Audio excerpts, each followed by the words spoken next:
So children, introduction you have already seen twice, and I believe now meaning of the directive principle of state policy is clear to you. So now we'll begin with underlining and explanation of the lines which are important for you. So open your book and be ready with the pencil. In the old book it is page 138, and as per the new book, please open chapter 3, salient features of the constitution, part 2.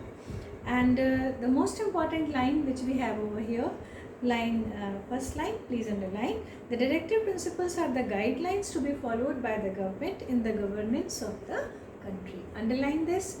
These directive principles are in part 4. This is important because you can get one short answer. You have given your assessment, you have seen recall questions.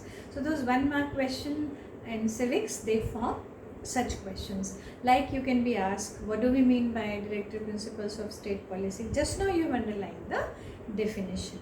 So this definition you are not going to write as a homework, but you will underline it here so that for the future reference you understand. So what are directive principles? They are guidelines. Constitution gives 2 things to us. You have seen in the introduction video, fundamental rights to the citizen and directive principles to the government. We call them in short DPSP. Okay, so these DPSP are for the government. But one very important thing which we need to remember, that they are not binding on the government. They are guidelines for the government. As for example, let me tell you, if somebody takes your fundamental rights away, you can approach Supreme Court. But if government doesn't give you what directive principles is written, then you cannot go in the court for them. Directive principles, you will read in the chapter and coming pages, are not justiciable. If government is not able to give you things as per mentioned in directive principles, you cannot go to the court against the government. Why? Because government is trying.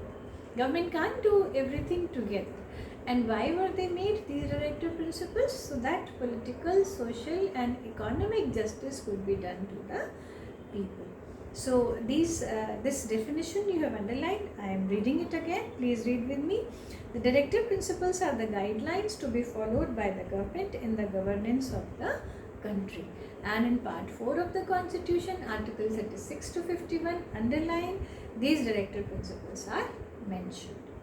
So if I ask you in the question, in which part of the constitution the DPSP are mentioned? Part 4, article 36 to 51. Such things you need to understand. Though in the revised syllabus you have only meaning and welfare state, children, but we are not going to do only those 2 things in the chapter. History and civics cannot be read in isolation or in parts, that we will do only these 2 headings and rest of the things we will not do. So we'll do them quickly, cover them, so that you have a certain idea what are they. But yes, in detail for exam, what you have to do, you are very clear about it.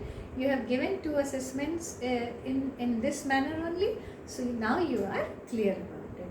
So meaning of the directive principle, what are they, is now clear to you. You will read this again in the evening so that this thing is clear to you. And if you have any doubt, you can get back to us in the next class. So thank you.